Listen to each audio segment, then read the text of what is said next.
제가 셀프 소개를 다시 한번 하자면 보기 드물게 정치학을 조금 아는 헌법학자인데 제가 이 부분은요 일단 결론적으로 말하면 예. 제대로 한번 무슨 정치적 어떤 이 사찰 뭐 이렇게 그런 차원이 아니라 한번 정책에 대해서 철저히 재검토를 해야 된다는 이야기를 하고 싶은 게요. 5년 단임제 정부 하에서는요 전 정부에서 상당히 주요 정책으로 시행했던 것을 한 번은 이 재검토를 해야 됩니다. 즉 그대로 승계할 것이냐, 그중에 문제 있는 것은 다시 수정해야 될 것이냐, 그걸 하는 것이 5년 단임제 정권의 하나의 운명일 수도 있습니다. 예. 그러다 보니까 결과론적으로 정치적 보복이라는 그런 감도 분명히 있는 것이거든요. 예를 들어서 노무현 전 대통령 때 지금도 기억나시죠? 행정수도 이전을 했을 때 그 문제를 이명박 대통령이 또 와가지고 당시 한나라당에서 논쟁 끝에 지금 틀을 잡은 게 세종시입니다. 그래서 그런 형식으로 가는 겁니다. 왜냐? 너무나 중요한 사업이었거든요. 그러면 이명박 대통령이 들어와가지고 한반도 운하 그래가지고 4대강이라는 표현을 바뀌었지만은 저 문제는 너무나 큰 정책이었어요. 그런데 방금 지적하고 있는 감사라든가 재판 이 내용은 이명박 정부와 박근혜 정부의 가장 취약점은 이 일은 잘하고 경제를 잘 관리했을지 몰라도 민주적인 절차나 사법적인 절차에 있어서는 너무나 허술한 점이 많았다. 예. 저는 이건 재검토를 해야 된다. 박근혜 정부가 제대로 했느냐? 나는 못했다고 봅니다. 예. 그런데 이번에 마침 인수위 시절이 없어요. 없다 보니까 사실 이 문재인 대통령도 이거 건드리기 상당히 힘들었을 겁니다. 그러나 지금 아니면 못 건듭니다. 나중에 왜 느닷없이 또 4대강이냐? 자, 보십시오. 우리 환경 전문가 정성희 의원님 계시지만 저도 오늘 처음 알았어요. 어저께요. 예. 김수현 수석이 어떻게 강물을 놔두고 국토해양부에서는 양으로 따지고 환경부에서는 질로 따지고 이게 말이 되냐 같은 물을 놔두고 바로 그런 겁니다. 정책적으로 어떻게 관리해야 되냐까지도 뭔가 수정할 게 있거든요. 예. 그러다가 혹시라도 부패가 있고 무슨 담합이 있고 재벌하고 돈이 왔다 갔다 그것은 별도 문제입니다. 범죄 행위예요. 그래서 저는 예를 들어서 지금 정부가 잘한다 교수가 너무 그래서도 안 되지만 이 문제만큼은 제가 헌법학자를 왜 강조했냐면 5년 단임제 정부는요. 그 정부의 정치 보복을 하라는 게 아니라 그 정부에서 선거 공약에 힘을 얻어서 했던 큰 일에 대해서는 뭔가 이 수위 조절을 저는 해야 된다고 봅니다. 그런 차원에서 그래서 물론 문재인 정부가 정치 보복적인 것은 절대 안 된다라는 그런 신중함은 저는 필요하지만 할 수밖에 없는 거라고 생각합니다. 그러니까 또 하나의 인식차가 분명히 존재하는 것 같아요.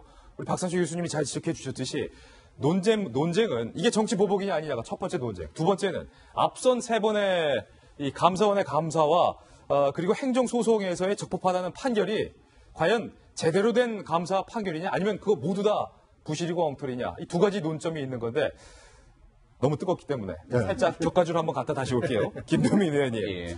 문재인 전 대통령의 자서전. 저도 자서전 2권 다 있어요 집에.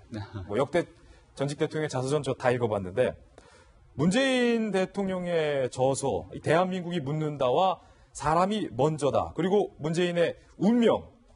이 중에 이명박 전 대통령에 대한 이 감정을 드러낸 부분이 있다는 것이 오늘 기사가 나왔는데 그 부분 한번 살펴볼까요? 네. 제가 말씀을 드릴까요? 일단은 이 부분이 왜 논쟁이 되는고 하니 어찌 보면은 문재인 대통령이 정치 보복으로서 이명박 전 대통령에 대한 감정이 있는 것이 아니냐는 건데 지금 화면에 나오지 않습니까? 한번 소개를 할까요? 문재인 대통령의 저서인데 첫 번째 대한민국이 묻는다에서 이명박 정부 4대강 사업도 아름다운 우리 국토를 완전히 망쳐놓은 게 아니냐. 처음부터 말도 안 되는 계획이었다. 그리고 역시 문 대통령의 저서 사람이 먼저다에선 참여정부는 이명박 정부가 들어서면서 국가 권력을 동원한 가장 가혹한 보복을 당해야 했다.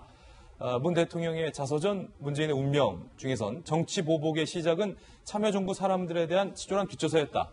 그러니까 문재인의 운명부터 보기 시작하면 되는데요. 그래서 문재인의 운명이라는 책이 2012년도에 문재인 대통령을 정치로 이끌어낸 책이기도 합니다. 대통령을 만들겠다라고 얘기하는. 거기 보면 이런 표현이 나와요. 노무현 대통령과 참여정부에 대한 이명박 정권의 증오심과 적대감이 그때부터 시작됐다라는 표현, 그 광우병 촛불 집회부터 시작이 되는 부분들이고요. 그러니까 이명박 전 대통령을 향한 불편한 감정들이 여실하게 드러난다라는 거고, 지난 2012년 18대 대선에서는 사람이 먼저다라는 책인데, 이때에 나왔던 얘기들을 보게 되면 참여정부는 이명박 정부가 들어서면서 국가 권력을 동원한 가장 가혹한 보복을 당해야 했다. 그러니까 이 모든 보복에 대한 부분들이 결국은 이명박 전 대통령부터 시작됐다라는 얘기를 하고 있는 거고요.